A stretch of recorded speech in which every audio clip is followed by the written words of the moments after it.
Merci à tous d'être là aujourd'hui. Merci aussi de m'avoir invité. Je vais peut-être juste me présenter rapidement et puis vous expliquer un petit peu de quoi je vais parler ou pourquoi j'ai fait ce choix-là aujourd'hui, parce qu'on aurait pu parler de beaucoup d'autres choses. Donc, je suis Lucie Kiledjian, je suis psychologue clinicienne, actuellement à la Maison des adolescents de Mlézy-Maoré. Et en parallèle, je suis doctorante à l'Université de Strasbourg au laboratoire Subjectivité, Lien social et Modernité, où je travaille sur la question de la violence sexuelle à l'adolescence ici à Mayotte. Donc pour vous expliquer un petit peu d'où je parle et pourquoi je parle de ce sujet-là aujourd'hui avec vous, la question de la violence sexuelle, je la rencontre ici à Mayotte depuis 5 ans, dans différentes institutions dans lesquelles je suis passée, j'ai travaillé, et je salue mes précédents collègues aussi qui sont là aujourd'hui.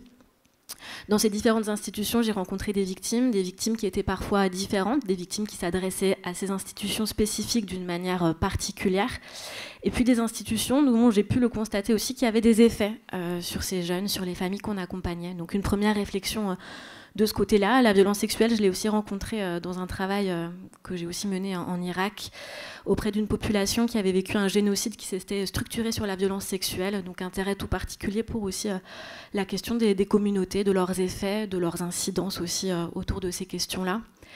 Et avec le constat, en tout cas là-bas, que finalement la violence sexuelle, elle ne touchait pas que les victimes, mais la population tout entière, dont les effets que cette violence avait pu avoir sur eux. Voilà. Alors, effectivement, j'ai changé un petit peu mon sujet il y a 2 jours. Je voulais juste préciser ça encore avec l'envie pour moi peut-être de ne transmettre pas forcément des réponses, mais un premier état des lieux et surtout des questions, avec l'espoir qu'on puisse peut-être démarrer cette journée avec des questions un peu communes, des questions auxquelles font face, je crois, l'ensemble des professionnels du médico-social. Donc des questions communes pour pouvoir échanger, travailler et tenter de structurer un petit peu nos réflexions à ce sujet. Voilà. C'est moi qui passe, je ne sais pas où est la télécommande. Voilà, merci. Ok, je pensais simplement commencer avec une situation qui est une situation qu'on a rencontrée à la Maison des adolescents il y a peu de temps. Donc j'anonymiserai effectivement, évidemment l'ensemble des situations dans lesquelles je parlerai. On va l'appeler Samira, Samira qui a 15 ans, qui vient à la MDA en demandant d'être placée. Placée parce que sa famille ne voudrait plus d'elle. La famille est rencontrée et ce que la famille peut expliquer, c'est que finalement, en ce moment, Samira, elle ne suit plus les règles, elle n'écoute plus personne, d'où cette menace d'être mise à la porte. Et puis, face aux propos que Samira portera d'avoir été victime de viol, sa tante, qui est la personne chez qui elle vit, lui répondra « Mais enfin, tu n'es plus vierge, tu ne peux pas avoir été violée ». Un petit exemple qui, je pense, est assez significatif de ce qu'on peut tous rencontrer dans les institutions dans lesquelles on travaille face à cette situation-là. Introduction qui me permet de poser du coup un postulat, qui sera un peu le postulat central de ma communication. À Mayotte, les représentations de l'interdit sexuel, les désignations coupables-victimes et les modes de réparation envisagés sont source de ce que Medina appelle des conflits épistémiques. Il s'agit donc de dire que dans nos institutions, dans les interactions entre les différents acteurs qui vont entourer la violence sexuelle des mineurs, les jeunes, les auteurs, leurs familles, à tous les deux, les victimes du coup évidemment, les professionnels du judiciaire, du médico-social, de l'éducation nationale, etc. Des conflits vont apparaître entre différentes structures d'interprétation et de compréhension du monde qui sont posées par des acteurs aux positions sociales inégales. On aura du coup le temps de développer un petit peu tout ça tout au long de la communication. Donc on a différentes structures d'interprétation et de compréhension du monde, celles qu'on porte nous professionnels, celles qu'on rencontre notamment parfois, en tout cas pas dans toutes les situations, avec les familles que l'on rencontre, avec lesquelles on est amené à travailler de cette question de la violence sexuelle. Et je voulais donc reprendre un petit peu simplement, rapidement, d'où on parle nous, professionnels, que l'on soit à Mahorais, métropolitain, etc., en tout cas qui incarnons ces structures médico-sociales, qui incarnons parfois aussi l'État. Aujourd'hui, les représentations de la violence sexuelle en France métropolitaine et dans nos institutions, elles ont évidemment beaucoup évolué, avec une centration aujourd'hui autour du traumatisme psychique qui est majeur, qui s'observe partout. Je pense que les dernières années, on a pu observer cette centration de manière assez centrale dans les campagnes, notamment féministes. avec cette idée qu'on entend parfois que, par exemple, l'enfant violé serait un enfant détruit, que la société et puis les auteurs seraient des gens malades, abuseurs. Et puis avec une centration même du traumatisme psychique dans les enjeux judiciaires, puisque, on le sait, c'est devenu un enjeu majeur qui pourrait attester dans le cadre des expertises de la crédibilité de la victime, ou encore estimer le dommage subi par ces victimes. Cette centration sur le traumatisme psychique, elle est également allée avec l'évolution, bien sûr, de ce qui était permis et interdit, une centration actuelle évidemment sur le consentement, qui fait référence aujourd'hui. On le voit notamment dans les campagnes féministes, je pense par exemple à celle qui a beaucoup tourné, sans oui, c'est non. On se rend bien compte, malheureusement, que c'est parfois pas si simple dans les accompagnements que l'on peut faire. Pour autant, il n'en a pas toujours été ainsi. En France comme ailleurs, il y a une réelle histoire du viol, je reprends le terme de Vigarello, puisque par exemple, pour simple rappel, dans l'Ancien Régime, le viol était considéré comme un crime contre les mœurs, au même titre que l'adultère et la fornication, ce qui masquait complètement les effets de la violence sur les sujets qui en étaient victimes. Okay. Alors à Mayotte, je ne vais pas m'étaler trop longuement sur le traitement social, familial de l'interdit sexuel, parce que je pense qu'on en a tous une petite idée en rencontrant en tout cas des victimes. Simplement pour faire rapide, plus traditionnellement en tout cas, l'interdit sexuel était posé autour de la perte de la virginité, qui était traitée de différentes manières, comme vous le savez certainement. C'est-à-dire soit par un mariage de la personne qui avait perdu sa virginité à la personne qui en était responsable, soit par une réparation qui était proposée comme un équivalent à la dot, au douer, puisqu'on considérait finalement que cette personne qui avait perdu sa virginité ne pourrait plus accéder au grand mariage, rituel qui est essentiel dans la vie d'une femme, dans sa constitution en tant que femme, mais aussi dans l'ensemble de sa matrilignée, sa mère, sa grand-mère, etc. Donc cette réparation financière, elle permettait aussi d'acquérir les biens qu'elle ne pourrait plus, qui ne lui seraient plus offerts si un grand mariage ne lui était pas proposé, puisqu'elle ne pourrait plus le faire. J'ai précisé que justement donc, ce rituel du grand mariage, il était essentiel non seulement pour une femme, mais également pour sa mère. C'est quelque chose d'important puisque finalement, quand une femme avait perdu, une jeune fille avait perdu sa virginité, la première victime en était la mère, qui elle aussi se retrouvait,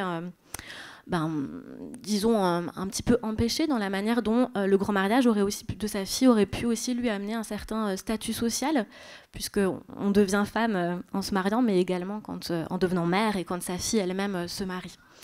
La mère a donc beaucoup de choses à perdre face à la perte d'une virginité, et c'est donc un deuil, en tout cas important, qu'elle a elle aussi à faire. Un travail qui ne concerne pas seulement la fille, mais l'ensemble de sa famille. À l'heure actuelle, on peut observer, donc bien sûr ça se transforme, ça se modifie, et les campagnes qui sont produites, elles visent également bien sûr à ces transformations profondes. On peut observer un certain télescopage entre l'exigence traditionnelle de virginité décrite et le viol. Quand on parle de télescopage, c'est-à-dire qu'on peut observer que ces deux notions viennent s'achoper aujourd'hui. On le voit par exemple dans l'exemple que je donnais avec cette tante qui considère qu'en fait on ne peut pas être violé si on n'est plus vierge. On l'observe dans la clinique à plein d'endroits. Je pense par exemple à une femme que j'avais rencontrée à l'association des deux victimes à la CFAV quand j'y travaillais, et qui me disait, qui était venue me voir en disant mais moi j'ai pas saigné lors de mon mariage, du coup j'ai pas eu mes bijoux, ma belle-mère me considère pas comme une femme. Est-ce que ça veut dire que j'ai été violée et que je l'ai refoulée? Encore une fois, ce télescopage qu'on peut observer. Télescopage qui est parfois aussi rapporté par les services de police. Je pense notamment à certains policiers qui peuvent évoquer que beaucoup de jeunes filles préfèrent aujourd'hui l'explication d'un viol à l'explication de la perte de virginité, et que finalement dans l'entretien de police, c'est très vite révélé. Parce que aussi peur des conséquences qu'un tel acte va pouvoir avoir dans leur sphère familiale. On a donc aujourd'hui une certaine mise en concurrence de deux notions juridiques, l'une qui est sécularisée, laïque, qui est portée sur le consentement et qui est valorisée dans nos institutions, je parle, hein, et l'autre de statut de droit musulman, mais aussi coutumier, qui est axé sur l'honneur et qui est disqualifié, ce qui n'est pas du tout sans effet sur le public accompagné. Quand je parle de disqualification, il s'agit aussi bien sûr parfois de punir des décisions familiales qui enfreignent la loi ou qui sont évidemment interdites, par exemple le mariage de leurs jeunes filles mineures. Voilà.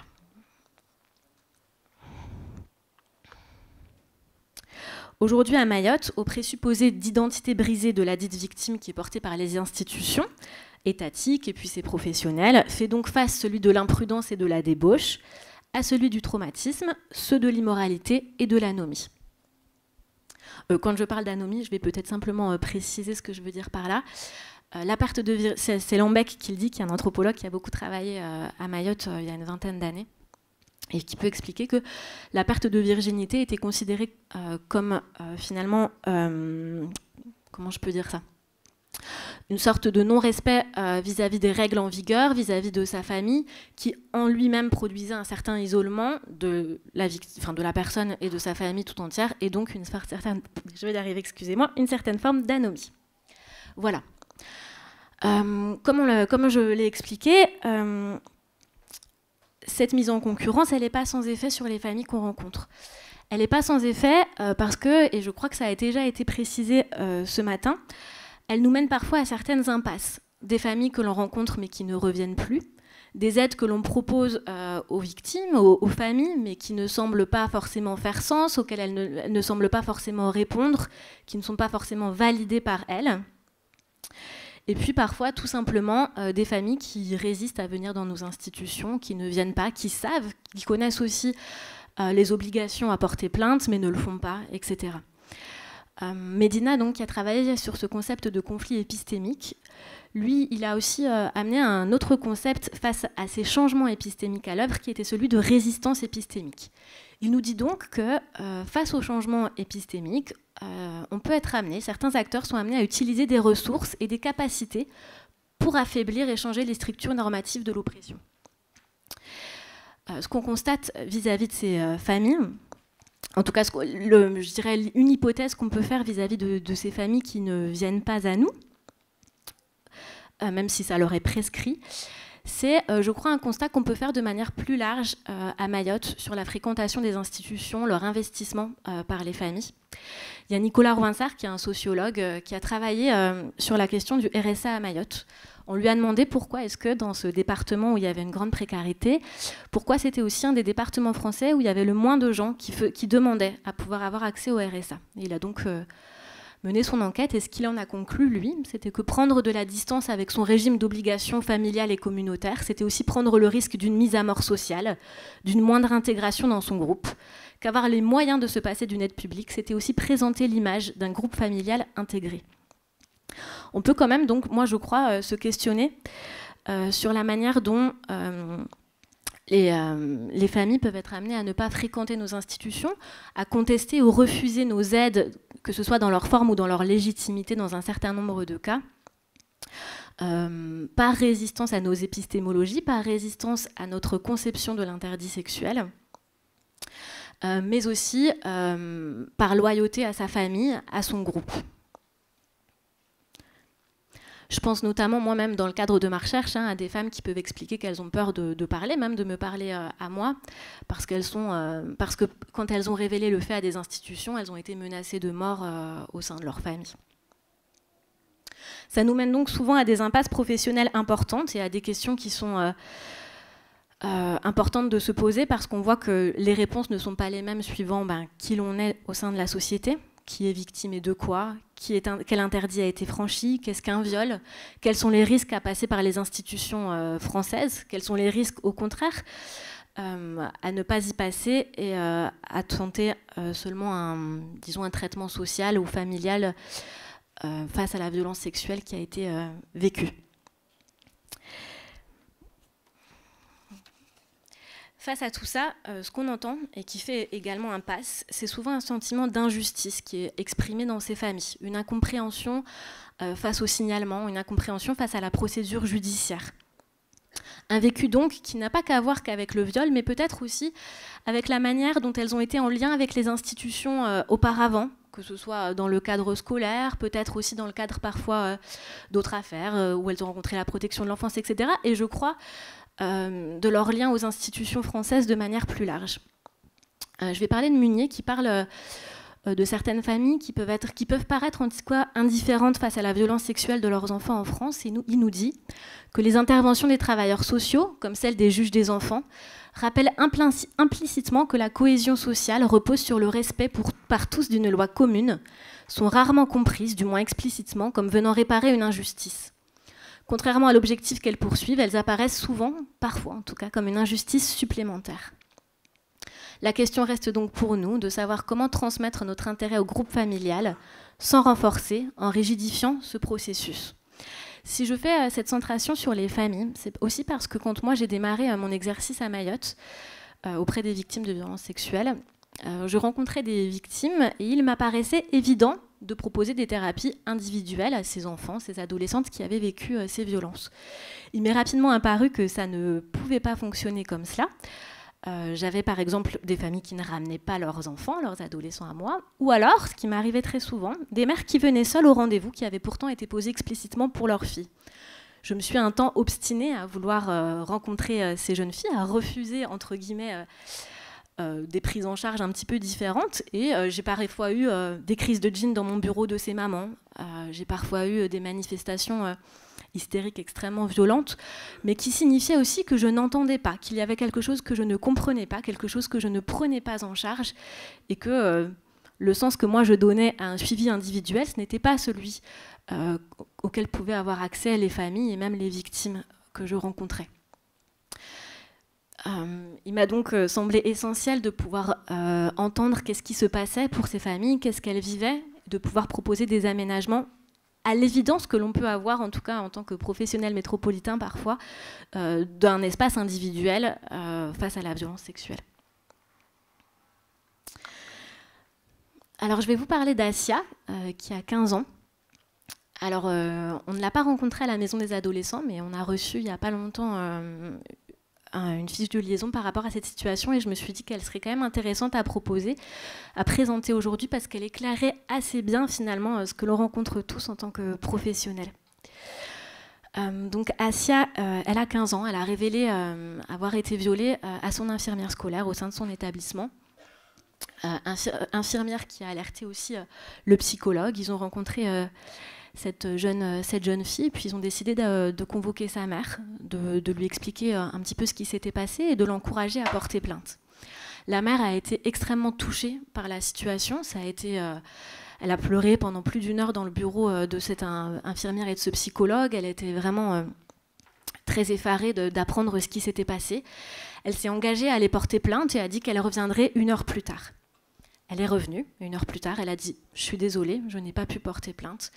Je n'ai pas de papier, la personne qui est accusée, elle, est française. J'ai trop peur des menaces qui pèsent sur moi. Je ne peux pas porter plainte. » Suite à ça, un signalement a été réalisé donc par l'équipe professionnelle.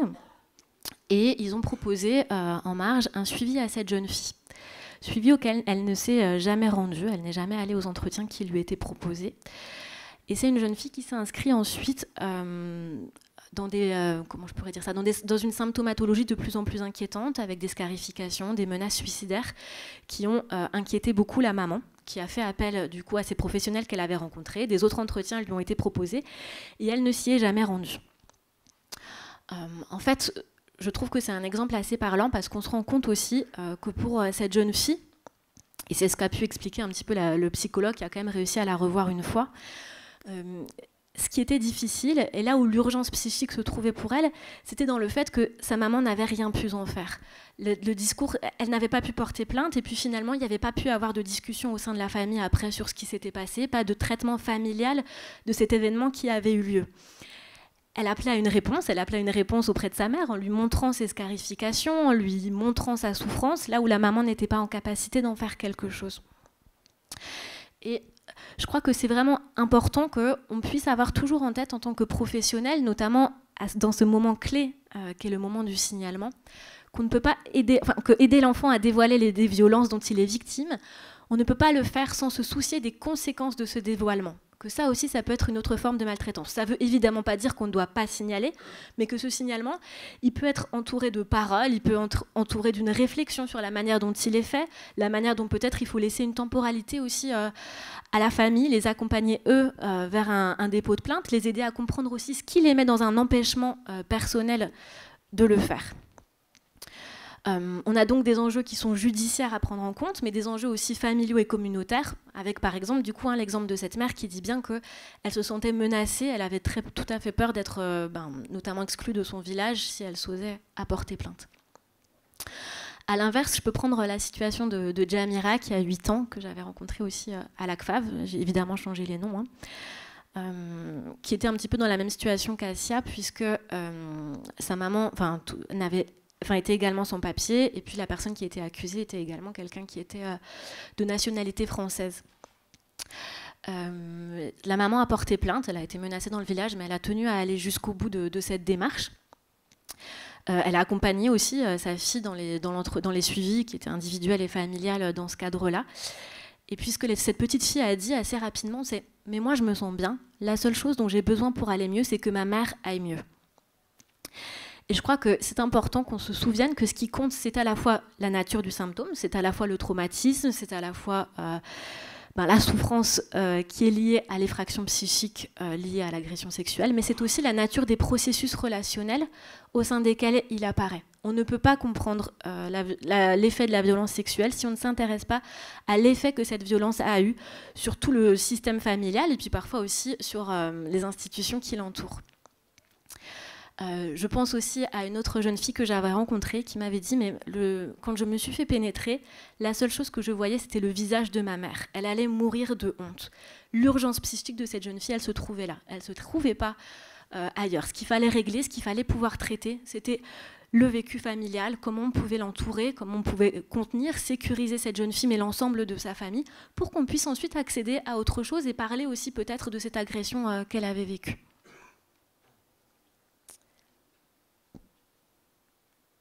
Alors bien sûr, tout ça, ça nous mène à un ensemble de questions.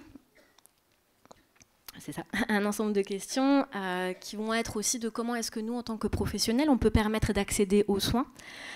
Comment est-ce qu'on peut activer la résilience et ne pas être un frein au processus. La question qu'on peut se poser parfois en tant que psychologue, c'est justement aussi est-ce que ce qu'il y a de plus thérapeutique, c'est un suivi individuel ou est-ce que ça va être de permettre à la famille de travailler autour de ce qui s'est passé, de donner du sens à ce qui s'est passé et de donner du sens aussi à la souffrance qui est celle de chacun des membres de leur famille. Un sentiment d'injustice qui est parfois aussi à interroger et à faire parler. Comme on l'a vu à travers les différentes situations que j'ai évoquées, les intérêts de chaque membre de la famille peuvent parfois être contradictoires, mais ils construisent néanmoins le contexte global dans lequel notre démarche elle intervient. En tant que professionnel, on n'a donc finalement pas d'autre choix parfois que celui d'une certaine partialité avec chacun des membres de la famille, d'essayer d'aller chercher ce qu'il y a de l'humanité, d'ordre de l'humanité dans leur impossibilité parfois à aider, à porter plainte, pour pouvoir mieux les aider.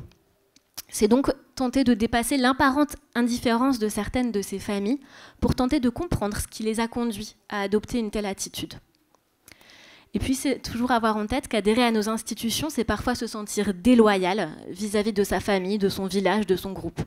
Il y a une vraie réflexion qui est à mener sur la façon dont on pourrait, nous, en tant qu'institution, chaque institution étant différente, portant aussi des valeurs qui lui sont propres, être validée par les familles que l'on cherche à impliquer. Je crois que c'est un passage obligé si on ne veut pas se retrouver face à l'impasse de la perte de ces jeunes filles, de la perte de ces familles.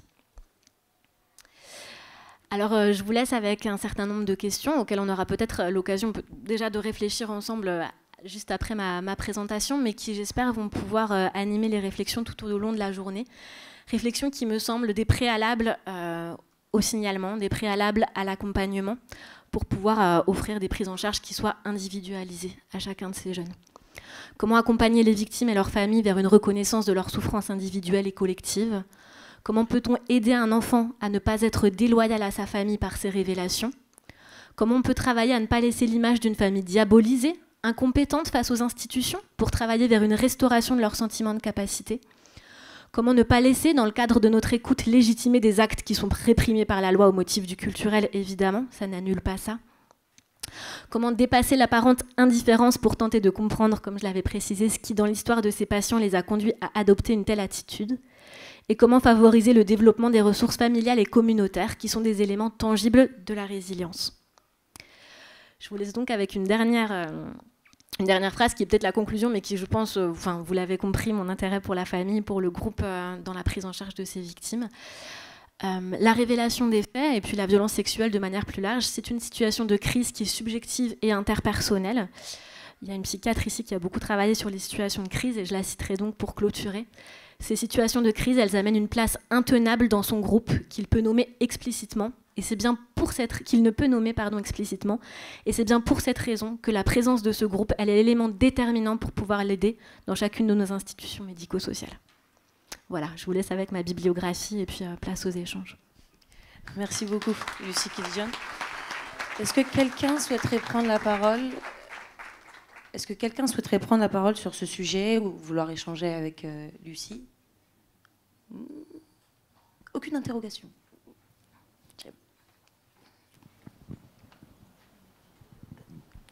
Bonjour, je suis donc professeure aux apprentis d'Auteuil LEA.